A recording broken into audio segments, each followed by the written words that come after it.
You are now watching CLTV.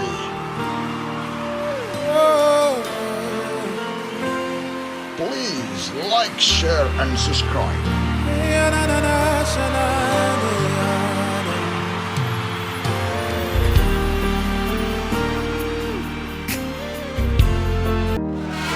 Make sure you subscribe to the channel, because this is how the channel goes different places. And make sure you share it with your friends and continue these conversations. Obviously, Because you picked up picked up the good sides and the good sides from the other side, and you merged it together. Do you know what I mean? Yeah. And that's what made you who you are today. Do you know what when Blessing was speaking, it's like, David, I think. The idea of like your friend being like the typical Congolese guy that wants to be loud. I think that is like typical, be loud, you know? But the stereotypical. I think that's what. Hi guys, welcome to our conversation today. My name's Vanessa. Today we're going to be talking a little bit about identity and growing up in a Black British household. So before we delve deeper into the topic, I'm going to give each of the members that you find on this panel the chance to introduce themselves, and then we'll get to talking about growing up in the UK, but specifically growing up as a Congolese teenager in Britain. So I'll start to my left, David. Hello, my name is David. I'm 22 years old. I'm a student. Study business management, and yeah. Hello, I'm Junior. I'm 17. I'm a footballer.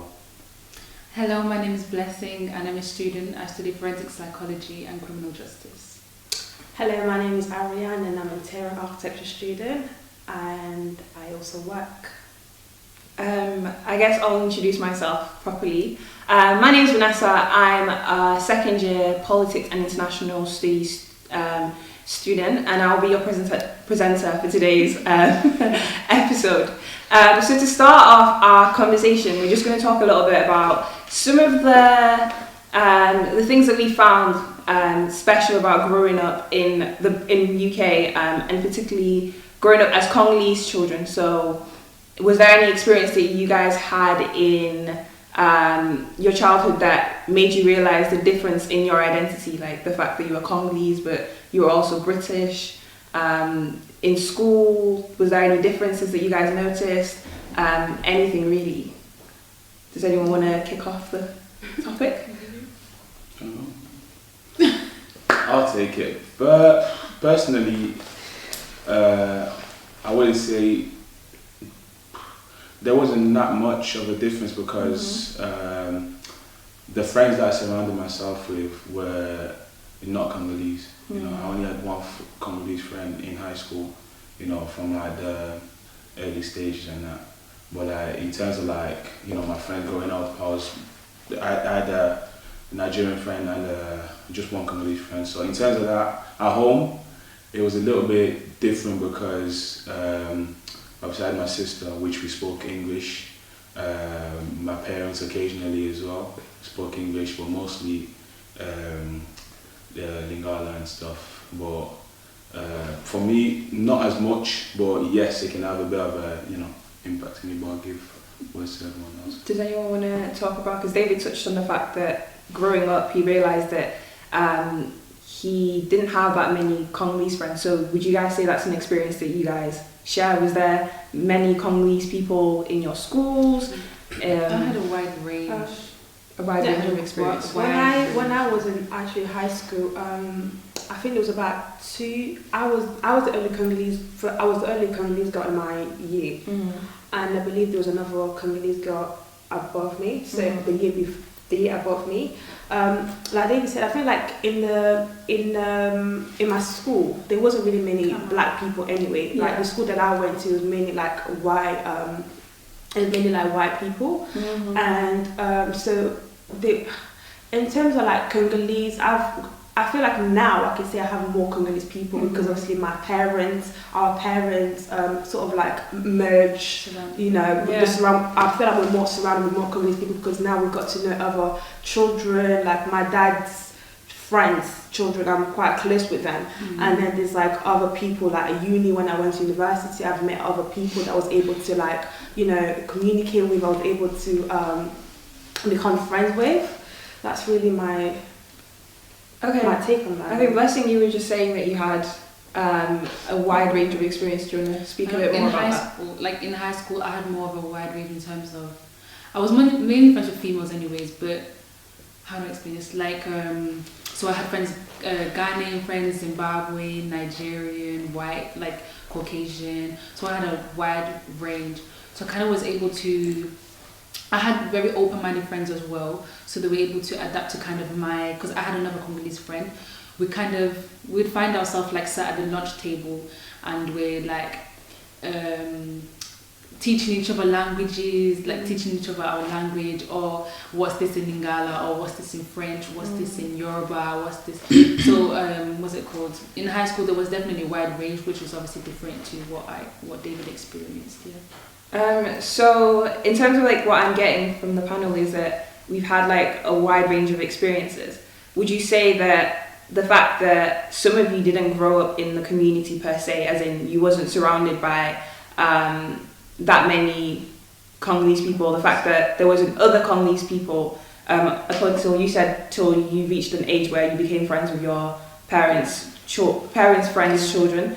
So would you say that affected how you viewed yourself as a Congolese person? Did you feel like you were less of a Congolese child, or did you feel like you leant more towards your British side? Was there ever a time where you had to be like, what am I more? Am I more British? Am I more Congolese? Personally, Yeah. go I think personally for me, obviously me and my family moved to the UK at a very young age. So Be more. the I think the kind of culture and the community we were around, it was mainly white people. So in order to fit in, I think I kind of had to like adapt to their culture to be able to fit in. I feel like for me, for me personally, I feel like because my dad, he's like quite well known. For me it was quite easy because I have a very big family, so my family were quite outgoing. We try to like communicate with stuff about the culture. We try to share things. So growing up Congolese for me, it was not more of like finding it outside. It's already something that was developed within me in the household. So we had that education in the household. I knew about my culture. I knew about food, music, politics. So I already had the knowledge. So when I met other people, for me I didn't need to fit in because I already felt comfortable with who I was within my skin. So I didn't need to try harder. I didn't really need to I didn't really need to force myself to be somebody that I wasn't, because it was something that the seed was already brought inside of me. It was already sowed within me growing up. I feel like what Aaron was saying about feeling comfortable in your own skin as like knowing where you're from. I feel like in my high school that was very difficult. Like if you would see a black person, people didn't really want to say where they were from. Like you wouldn't be like, oh hi, I'm Zimbabwean, or hi, I'm Congolese. It was kind of where there was an issue with everyone wanting to just fit in with everybody else's kind of like with the more British side of the thingy. Because let's say, okay, with food, an example, or you would see usually it would tend to be the white child bring their lunch, and it would be like, like a ham sandwich. But then the black, my mom's packed me some rice and chicken in it, and the smell in it is a bit, but like, and stuff, just them small things kind of stopped people from wanting to embrace where they were from. And that was kind of, I feel like at first in high school that was an issue for me, 100%. Yeah, so just before we kind of go a bit more deeper into the conversation, I realised that we hadn't kind of defined what being Congolese means to us. So you said like you found it hard to step into your Congolese culture. So I guess to take things a bit back, my question would be, what does being a Congolese person mean to you? And then after that, what does being a Congolese British person mean to you as a teenager? Like what is that identity? Like can you define it, or is it something that you're still learning? Because I know for me myself, I'm still there's aspects of my identity where I'm learning to like define, okay, this means this to me. So can you guys give me like your own definition of what does being Congolese actually mean to you, and what does the British side of your identity also mean to you? So I'm gonna start. For me, from a young age already, like from Congo and stuff, we were kind of brought up different compared to like the other like kids in Africa. Do you know what I mean? Like we had that European Privilege. kind of lifestyle already from like from Congo and stuff. And like, even with the food and stuff, like I was already used to eating like the food that, you know, all the people are eating here, do you know what I mean? So like I already had that. So coming here, for in primary school, I didn't really have any problem. High school, didn't have problem, especially with food, like even the culture, with friends. You know, I'm a type of person that I like to make friends and that. And coming here, I think I learned to be Congolese in, I'll probably say in year 9, year 10. That's when like there was more Congolese people within the school, even outside of school. That's when I met other people as well, from like my friends now. You know, so I started meeting all of them, and just being around them, seeing how like, you know, they basically cherish the culture, like the music. You know, being Congolese, music is part of the Congolese culture. You know what I mean? Music, like the food, even the food. Like before, it was very hard for me to eat like the Congolese food, because from a very young age, I wasn't really used to it in a way. Do you know what I mean? So that was a bit hard. But then within that time, I kind of like learned.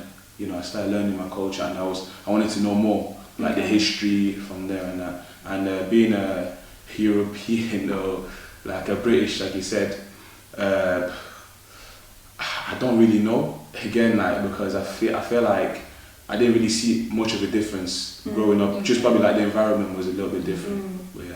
So from what I'm getting, your angle is being Congolese is subscribing to the music, the culture, the food. So that's what you attach to your identity. It's part of it. Yeah. Yeah. Okay. It's part of it. Yeah. So Blessing, do you have any? I feel like it's hard for me to define like what I would say is a definition for me as being Congolese. Obviously there's, like David touched on, there's the other parts like the food and the music, definitely. But for me, I can't physically define being Congolese. But growing up, there was always, so like especially with my dad, like my dad would always do these small things that would kind of get me and my brother and sister involved in and understanding what being Congolese was. So as in, obviously we was brought up with French, we were brought up with Lingala, we were brought up with, that's like the language side. My dad used to show us like videos, and he used to make us watch like theatre, like stuff like that would kind of get us into, you know, understanding, okay, Congolese theatre, what is it about? And my dad's one of the type of like the dads that are into politics a lot. So it's like getting involved in what's going on in the president and stuff like that. And what's it called? Recently in 2017 we went to Congo. That was a big thing for me, especially because I got to obviously understand, like to see with my own eyes what's actually going on in Congo. Like I'm seeing it, you see all the little kids running around the street, like stuff like that. I feel like that plays a big role in being Congolese. But obviously for me, like I said at the start, I feel like it's hard to kind of define what being Congolese is. But all these small little things with your parents, like later on in life, like now, I'm actually realizing that. Before, when my dad used to make us watch all of them things, I was like, nah, I don't want to watch it. But now I'm like, rah, I understand why he made me doing all of that. And another thing was, my mom and dad, when we was younger, we used to eat on the floor. Like, literally, I'm being serious. We would have a tray. We would have the fufu or whatever. We would have that. And we would make us eat like we're eating in Congo. Do you know like how they eat in Congo? With your hands? Yes! We would share do you know how in Congo, a lot of the time they share like one bowl of fufu and stuff like that. We would do stuff like that to kind of get used to it, so that when you see it later on in life, it's not going to be like, why are you doing that type of thing? Yeah. So I think Blessing touched on the fact, and her experience is a bit difficult to define, and the fact that I guess hers was like going to Congo and actually seeing the realities of Congo. I guess that was her way of defining herself as and identifying herself as, okay, I'm Congolese, and then the little things, the more subtle things that happened in her childhood. Would you say that yours is the same, or would you say it's more like David, where it's like this subscribing to the food, the culture? I think it's kind of a bit of a combination of both, in the sense of like, obviously when you're brought up Congolese, you automatically already connected to your roots as like music, and food is something that is kind of like, you know, thrown to you in a sense growing up and stuff. But I feel like growing up now, I think I'm still in the process of finding who am I as a Congolese person, finding my identity, like what is my purpose as a Congolese person, like what do I want to know about my culture. And as a diaspora, like growing up here now, obviously seeing the thing that's happening in the world, like I kind of want to like have an understanding more about not just the music side. I want to know more of like the political side, what is actually taking place in Congo. Like how can I be more involved in my culture? What can I do to feel like I'm helping out? What can I bring to the table that can actually, you know, serve a purpose to my community? So I think for me, being Congolese is more of a service, you know. What can I contribute? I feel like I'm just repeating myself. But it's like, you know, I think it's more of identity I still need to discover, and it's something that's going to take time, because it obviously requires a lot of work, a lot of readings, and a lot of research to do. But and in terms of like, what was the second question? Like, do you think what is being British to you? I guess. What is being British? Like, so it's like you're Congolese and British. Yeah, what does that mean to you? What it means to be British? For me, being British is just being British. Honestly speaking, being British is just, I think it's a normal thing, because obviously I grew up here. I'm part of here, so it's a natural thing really for me. I don't think there's anything major for me. Obviously, there's cultural differences, obviously, in terms of like, everything is different, like the way we speak, language is different, the way we were even brought up, you know, in my family, example, like the way my wife friend would speak to their parents, not the same way I would communicate. So I think we kind of we're brought up differently, and I think even the way we interact with people, the way we receive information is completely different. So I think I think that's it. That's mainly the difference, you know, in terms of like being French for me. It's just the cultural differences. Like, I know my identity. Obviously, even though I grew up in this, you know, country, but I know my roots and I know my limits. There's everything, you know, you can't mix everything. I have to identity and I have to embrace both sides. You know? So, Junior, I think you spoke about it at the start, where you said that you grew up in Congo, but then you moved here. So, how would you define your like identity? Because you've had like the chance of growing up in two different countries. Would you say that plays a part in how you see yourself as a Congolese person and also as a British person, or do you feel like you can just relate with everything that everyone has already said? I think for me, coming from Congo from a young age, like I mentioned before, obviously I was in a school predominantly white, like British boys. Like coming as a Congolese boy from obviously an African country, coming in is obviously something that is like, I'm the only person, like I was the only black boy in my year. True that. I was the only black boy in my year, so it was kind of, I say it's kind of hard to transition and to kind of like to get in touch with my Congolese side. But I think as I got older, like David mentioned, especially in high school, year 9, year 10, I started like connecting with more black boys, African countries, obviously. And I say now I'm still kind of like discovering what it means to be Congolese. But would you not say that you was, even at home, do you not feel like you was really connected to your root? You didn't really need to. I think it was kind of like a culture clash. Like I'll go to school, I have to behave a certain type of way. And then I come home. I was going to mention. But do you think that I feel like touching on Junior's point, because we obviously come from the same household, we have the same upbringing. I think one of the things that I noticed with me, with growing up in Congo and then growing up in the UK, is like a conversation I always have with my friends is there's a clash in the identities. It's how I knew Congo and how I knew, how I know now growing up, as because obviously half of my childhood I spent in Congo, and then the later half of my childhood I spent in the UK, and then my teen years I'm spending in the UK. It's how I identify myself as a Congolese person. I think it's only now at the age of 19 that I'm like, okay, I'm Congolese, and I'm stepping into that. And that's not to say that at home I didn't have the influence of like the things that you guys have touched about the politics and stuff like that. It was just more so the fact that I think it was a disruption in my childhood. So moving from one country to living in another country and facing completely different realities. So I went to school in Congo, and like I went to a private school in Congo, and it was a really good school. But there were certain things that were happening that, for instance, one of my earliest memories in school was like, I think we had like an issue where people came into our school and there was like conflict. So coming to the UK and knowing that, okay, it's not normal for people to come into a school and start doing all that. Do you get what I mean? And I also think one of the reasons why I think I've found it harder to grow into my identity as a Congolese person was just because certain things I didn't really experience. So certain things that you guys say, music, like Congolese music. The only Congolese music I grew up on really was gospel. So like I didn't get the chance of seeing that other side. I also think the other side is my parents are what my friends say are very Western.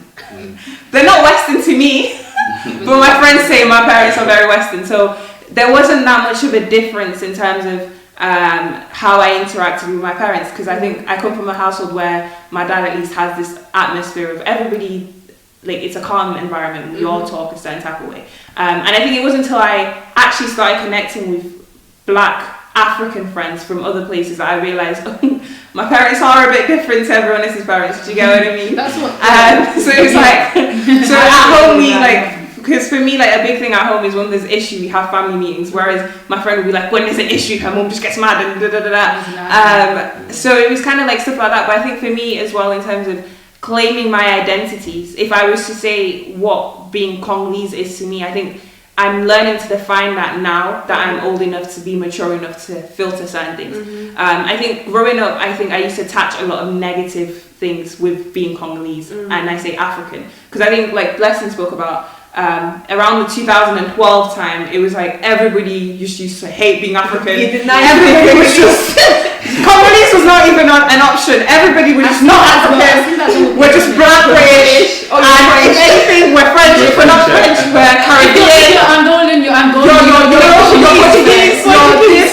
So like to be Congolese and to like to even attach Africa to your identity was a big thing. But to say specifically that you are from like Congo, it's like so it's like there was a lot of negative, and I'm not saying that everything influenced me like that, but it was like the idea that it was so wrong to be African to start with, that to even like move past it and be like, wait, I'm not even from this country, I was born in Congo, I am Congolese, was kind of like a big thing for me. And I think it's only now in growing up and being strong in my identity as a woman, and growing up and being strong in who I've become and who my parents have raised me, that I'm like, okay, I'm Congolese. And I think it's like a lot more cooler now to be like, I'm African. And I don't know if it's because people on Twitter were saying like Beyonce's whole thing about Black is King. Did we all see Beyonce's thing? And like Beyonce, like and these like images of Africa is like this amazing place. Like, I don't know if that played into it. But I think for me it wasn't about that. It was more the more I grew up and the more I was like understanding of my culture, understanding of certain struggles. I think with my course as well, like university, like doing a lot of more research for myself, I think I became the person that was like to the point where I was like, being Congolese isn't just limiting to like the things in the culture that people trivialize, so like the music or the dancing or the fact there's this gossip or there's this. For me, being Congolese is understanding the struggle of the people who came from a lot and are still persisting and are still living and are still here to speak about their culture. And I think for me it was tapping into like political figures like, I don't know, Lumumba and stuff like that, and there's been times in my course where I've interacted with things to do with Congo, and it makes me proud that, do you know what, there's a lot of problems, but we are still a people that, irrespective of the problems, that we're still standing. So I guess for me, my, like you said, like my identity, I'm still writing it, and I'm still like figuring out for myself what does it mean to be Congolese. Because I think for me, if I was to limit it to the fact like certain things like music, I didn't have that. I wasn't allowed to listen to certain types of music, so I didn't automatically have that. And I could speak Lingala, which is actually funny. I didn't speak Lingala when I was growing up in Congo, but I learned to speak it in the UK. And I think that's a way that I embrace my culture, which I'm so glad I learned, because even like before this, like do you know little things that happen and then you like just... when you see a Congolese person in the street, yeah, it's just throw a lot of Lingala and you're like, it's finished, you know? and you're happy. And it's like, and I think it's different parts of the culture that before I didn't appreciate, now I embrace so much, because I know that that's what makes me different. And I think it's also seeing other people, like other friends that I have, see how proud they are to be their heritage and their, like where they're from, and like their African identities. That's made me be like, okay, you're proud to be from so and so place. I'm proud to be from Congo, and even though Congo is not perfect, it's something that's kind of made me see it like that. So I guess that's for me. And I guess if I was to say about my British side, is I think I've always seen myself as not British, but like as a black British person. Not okay. How do I define it? It's not British to the point where, you know, I'm doing what my friend Lucy and Becky are doing, but it's British enough that I think I'm like just a black person from Britain.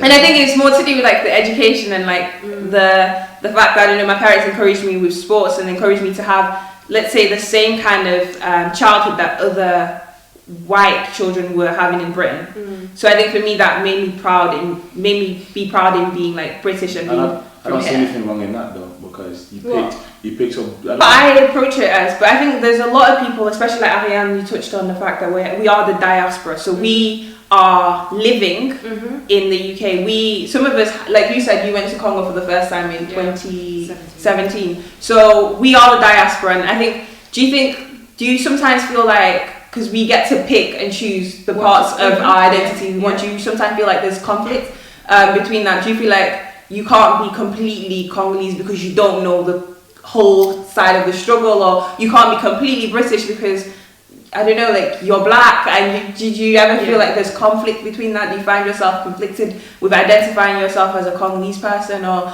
as a British youth? Yeah, I feel like it's... Wait, repeat the question. So the question is basically... there was so much in that. Do you feel like this, because you can't fully identify with everything, so it's like, do you find it hard to be like, okay, I'm British, or okay, I'm Congolese? Because like David said, I get to pick like the parts of the culture that I want. So if I want the fact that Congolese people are like, they really like certain type of music, I can pick that. But I don't have to pick this. Like, do you think the fact that you pick and choose, does that make you feel like you're less of a Congolese person?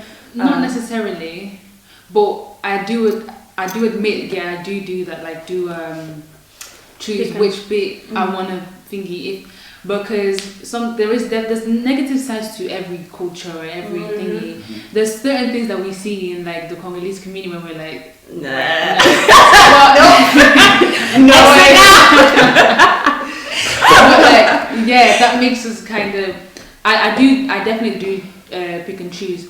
And for me, I feel like before there was a bit of a clash with the British kind of side and the Congolese side, because I was like growing up, as in my parents are the ones that are telling me do this kind of thingy. So it was like there was definitely a big clash.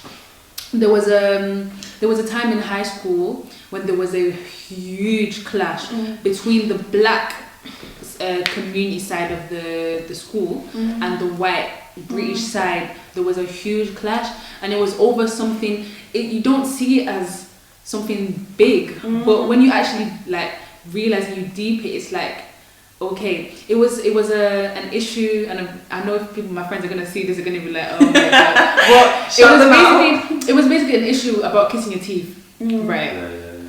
And okay, and it's not. I don't even know where it's from. Nothing. No, like okay, yeah. And we grew up with our parents, like when they, you know, they did the whole, you know, to us. But there was one day when it happened, and the the white people in the class, they were like, what are you doing? You can't do that. And they because they associate that with something completely different. So it was like we was confused and they were confused, and it turned into a whole big debate. It turned into an argument, and it was literally a mess, like literally. And that even though it's something so small, like kissing your teeth, like there's something so small, but it caused a big clash for a lot, and especially for me, it caused a big it caused a clash between my British side and my Congolese side, because I'm like, wow, so should I be doing this? Like, doing this small thing, should I actually be doing it, or is it wrong for me to do that? It was, something so small like that really caused me to, be confused. Yeah, 100%. David, for me, I'd say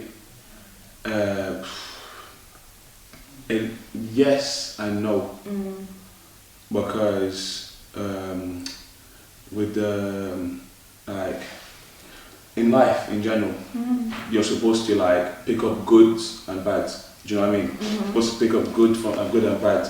Me personally, from how I work, if you're my friend or if you're my family, anyone around me, I tend to pick two good things from you, basically. I look at two good things from you and I try to implement that in my own life as well. Do you know what I mean? And I've learned this from my friend, actually. One of my friends was like, yeah, this, and I've put that in my life as well.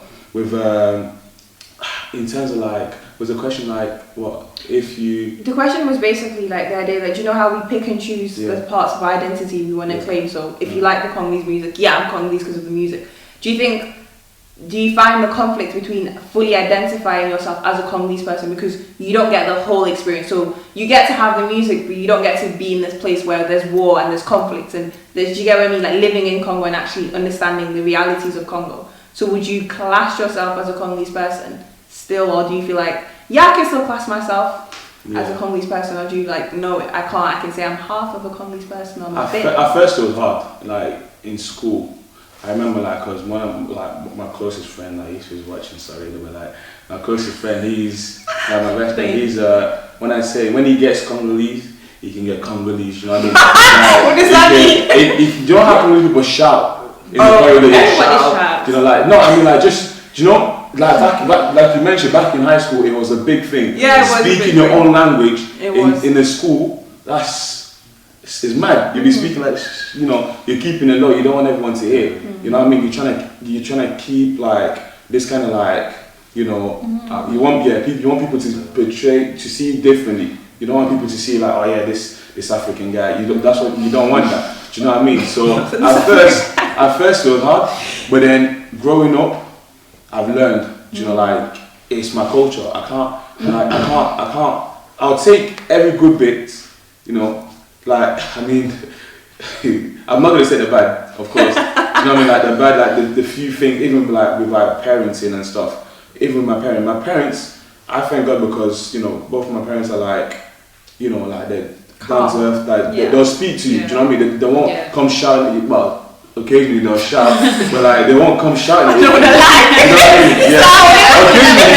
Occasionally they'll shout, but especially my dad is the type of person you can sit him down and you listen. Do you know what I mean? And it's not something that you get with the whole of the Congolese community. Yeah, true. That's very true. Just asking your mom, oh mom, can I go to town? It'll be a big thing. Do you know what I mean? But with my dad and stuff, he learned to trust me and all of that. So I pick the good side. Do you know what I mean? I pick all the good things. Even with the Europeans, the British and stuff, they've got the way of basically the way they discipline the kids as well. You know what I mean? I pick up good things and stuff. So in that sense, I don't think, before it was hard, but then now it's something that I've learned, and it's not really a clash anymore. What about from this side? Do you guys feel the fact that you don't get to experience the whole side of being Congolese? So I guess the fact that going back to Ariane's point, we are the diaspora. So basically, we are from a country, but we don't live in that country. Do you feel that stops you from identifying as a person of that country? Do you feel your heritage as a Congolese person comes into question because I don't know this, that, the other, or do you feel you can still be I'm Congolese?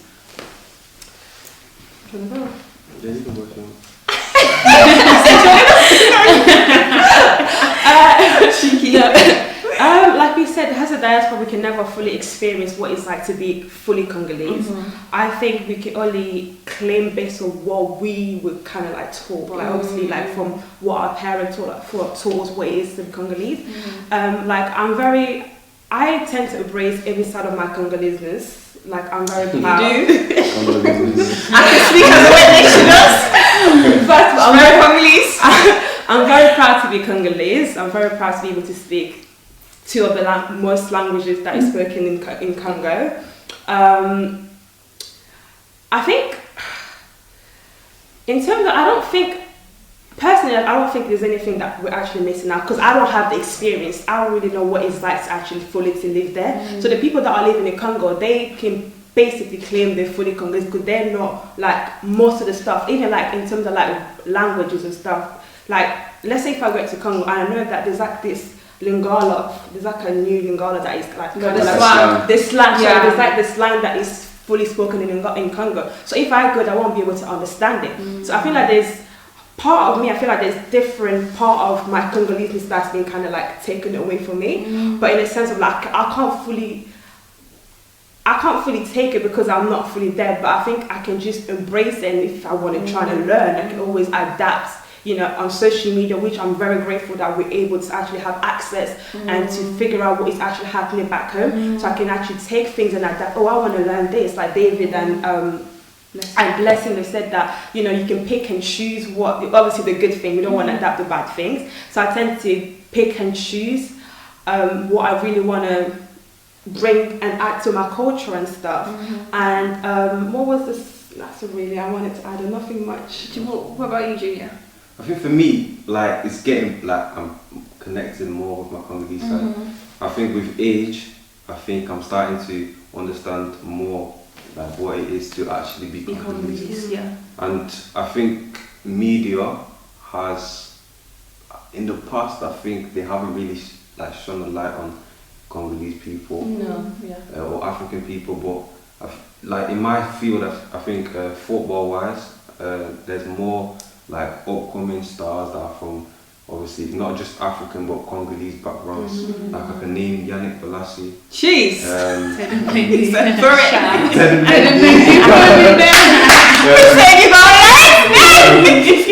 But yeah, I think in the past, but especially with players, like it's common like you see players from Congolese backgrounds, obviously they get a professional contract or they have a career and then they go to a country like say France, Belgium, and then they start playing for the international team of those countries, and then kind of forget their heritage. So the question was more so like, do you feel like because you, like you said, like at the start, you grew up in Congo, but you no longer live in Congo, so your actual experience and of the realities of Congo has been cut short for it. You moved when you were how old? Five. So do you feel like that has made you feel like, because before you said you were finding it hard to actually attach to yourself, your identity, do you think because you don't get the full experience, so the living in Congo, the realities of waking up and how life is like for a Congolese child born, bred and living in Congo, do you feel like that makes you think, I can say I'm Congolese to a certain extent, but maybe I can't fully identify with the... So I feel like as diaspora, diaspora, we can never fully claim that. But I think none of us can say like I understand what it's like to live in Congo because we don't understand the struggle. Only people that actually, that's why when it comes to a lot of things, when people talk about what's happening in Congo and people tend to like state their opinion about, you know, vocalize what they think should be happening in Congo, I feel like really you can't be saying anything because you're not really there. Do you understand? You can't tell people how to run the country when you're not fully there. You don't understand the struggle that these people have to wake up every single morning to face. You don't understand the reality, I can't English. You don't understand the reality of the thing that is happening then. So you don't really understand. I feel like none of us, as a diaspora, we can never fully claim that. We can never fully I'd say it's different. Do you know what I mean? Because obviously even like, because you can't speak for the whole, innit? Because obviously there's different class. Even in Congo there's different class. There's the poor, there's the middle class, then there's high class. Do you know what I mean? You can't really like, the person in the high class my view being Congolese as different, and the middle class might also view as a different. Do you know what I mean? So we can't really pour your view of being a Congolese person might be different to mine. So I don't really think there's a one, for this is what being a Congolese means. You know what I mean? It's a broad thing. So that's I'm just saying in that sense. You know what I mean? Yeah, I'm not disagreeing with you, but what I'm trying to basically state is saying that as a diaspora, like the people that actually don't fully live in the Congo, we can't fully claim. What was the question? I don't think it takes away you being Congolese, though. Pardon?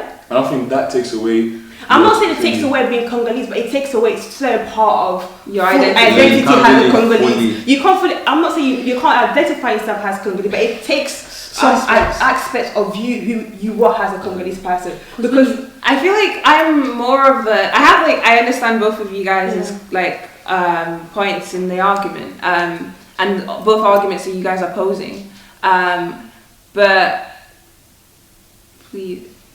So basically, sorry guys, I understand all the points that you guys are raising, but I think David touched on a really important point, the fact that your experience of a culture is limited to yourself and the lens from which you're viewing your experience. So from the fact that I grew up in Congo, and we weren't rich, but we were living a decent life, decent enough that we all were educated. My experience of Congo, living in Congo, was so much more different to family members I had who weren't of the same social standing as us. So I guess the argument that I would like to make is that whilst we might be removed from Congo, and some of us weren't born in Congo, like Blessing said, and whilst we are unable to obviously live the full Congolese experience, there is no one Congolese experience. And on top of that, it's not really our fault. I think one of the things that you guys have raised is the fact that we've all found a way or a medium or something to tap into our culture. So I think the idea that we're not going to be able to experience everything. Like even living in the UK, I can't tell you the full British experience because my experience is limited to a black woman in the UK from a certain social background, from a certain economic class. Do you get what I mean? So if you ask me what is the British experience, I can only speak on the perspective of a black 19-year-old in the UK coming from a low social economic background. Do you get what I mean?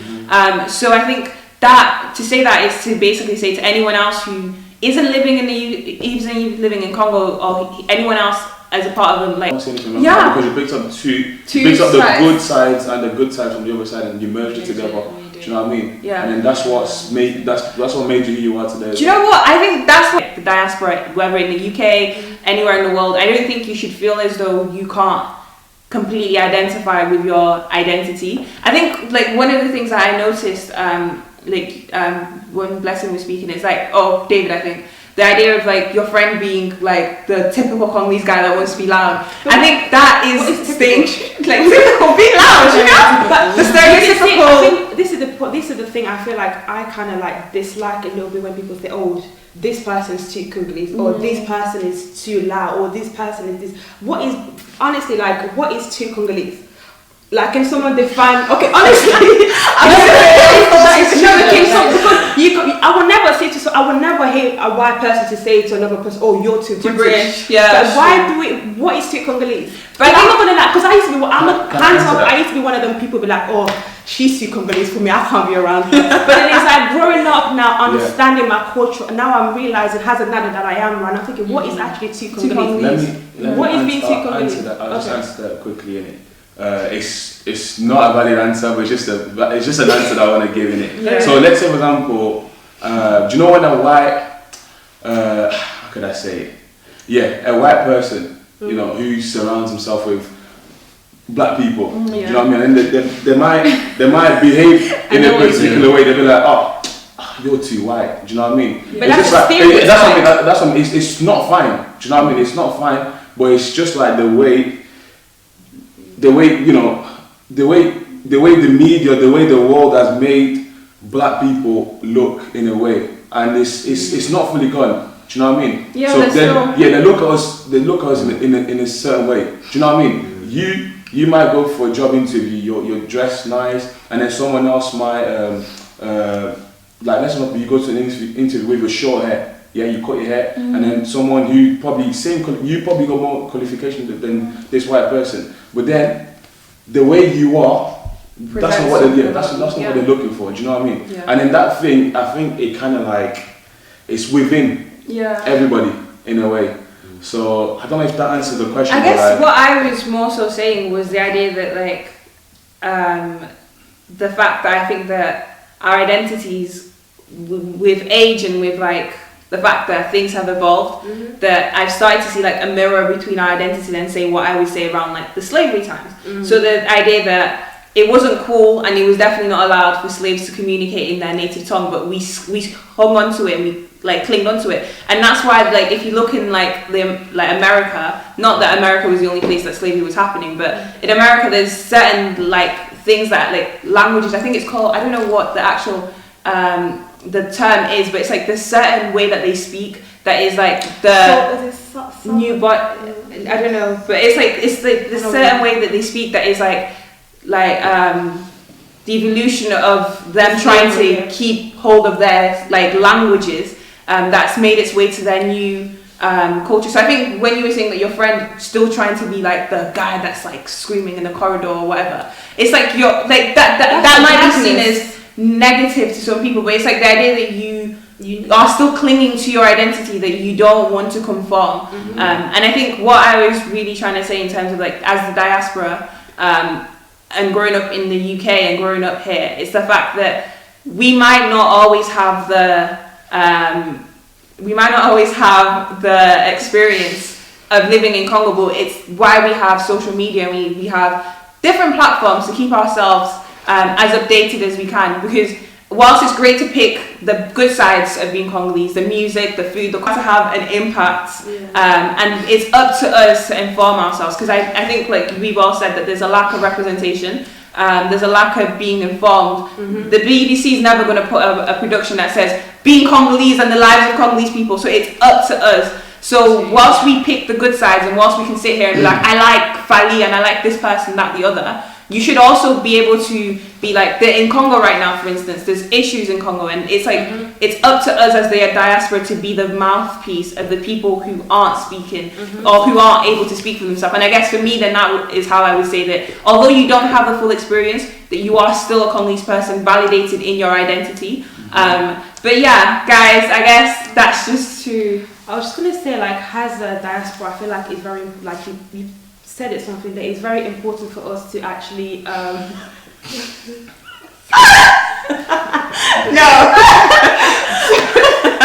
Continue, please. I think it's very important for us to actually educate ourselves. Yeah. I think we shouldn't just like limit ourselves, allowing our parents to teach us certain things. Like, I think we need to actually go out of our way to find out what's actually happening in our country and trying to, you know, learn certain things. Is, you know, being Congolese is not just about wearing clothes, it's not just about music. Because every time I meet a Congolese person and ask them this question, the first thing is like, oh, I like music, I like Fali, I like food, but there's like, there's more into it. There's not just, there's more than food, there's more into so many things that we can identify ourselves. And I think I would actually encourage any of my friends out there who's Congolese, like, find your identity and come on, so go on the journey.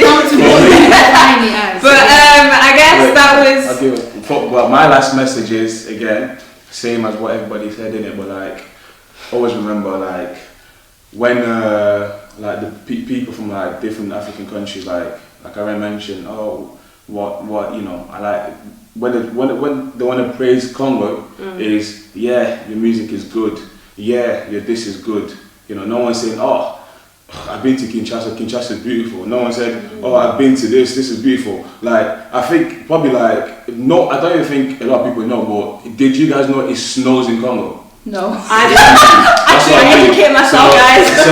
So there's more. Like, you know what I mean? Like the Irene and Vanessa mentioned there as well. There's more. There's a lot more. Yeah. There's places like we can. No one's gonna come and build our country for us. We have to build our own country, and yeah. So. Okay, guys. Thank you for coming to our show today. It's called Youth Talks. I don't know if I said it at the start. These are our panelists: David, Blessing, myself, Ariane and Junior. We were just speaking a little bit about what it's like to grow up in Congo. No, what it's like to grow up as a Congolese teen in the UK. So how we found our identities and how we identify ourselves. Thank you so much for watching. Hopefully you guys can like, share, and comment. Make sure you subscribe to the channel because this is how the channel goes different places. And make sure you share with your friends and continue these conversations. Obviously, we are having this as a panel, but you guys can continue these conversations in your households because that's a way that you learn about your identity, and you can continue the conversation in the comments. And you guys are gonna have like, share, and subscribe. We're gonna have more. We're gonna have different topics. We're gonna have exciting things. Make sure you tune in next time. Okay, guys. Thank you. See you.